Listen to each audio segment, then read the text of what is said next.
ఎంత కొంటారయ్యా మీ దగ్గర వీళ్ళు?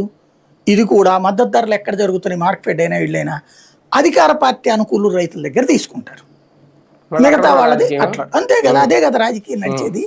ప్రభుత్వం సేకరించి, ఇప్పుడు ఫర్ ఎగ్జాంపుల్ మన టమోటా ఉంది, ఎవరి దగ్గర కొన్నారు?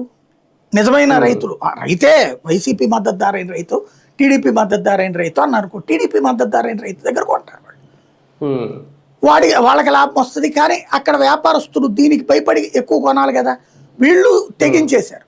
ఏమవుతుంది, 4 రోజులు పోతే ఇప్పుడు వాళ్ళు మద్దతు ధర పెట్టుకున్నప్పుడు మనం ఎందుకు పోటీ పడాలి, 4 రోజులు ఆగుదాం, వాళ్ళే దారికి వస్తారు అనే దళారుల వల్ల కూడా ఇబ్బంది పడుతున్నారు రైతులు.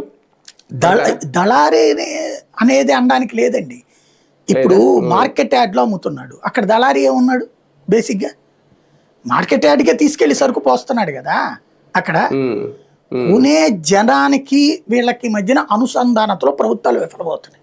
నేను చాలాసార్లు ప్రస్తావించాను. పొగాకు లాంటిది అయితే డైరెక్ట్గా చేయడానికి ఏం లేదనుకోండి. మామూలుగా పాత రోజుల్లో అయితే పల్లెటూళ్ళల్లో చుట్టలు కట్టుకునేవాళ్ళు, వాళ్ళే షాపులో కట్టించేవాళ్ళు, మన కిల్లి కట్టించినట్టు. అట్లాంటి అప్పుడు రోజులు వేరు. ఇప్పుడు ఇదంతా కూడా విదేశాలకు పంపించుకోవాల్సింది. పొగాకులో అట్లా సాధ్యం కాదు, ఆక్వాలో అట్లా సాధ్యం కాదు. బేసిక్గా ఏమైపోతున్నదంటే రైతులకి సంబంధించినటువంటి దాంట్లో దండుకోవాలని దళారీ అనుకుంటాడు, వ్యాపారస్తుడు అనుకుంటాడు.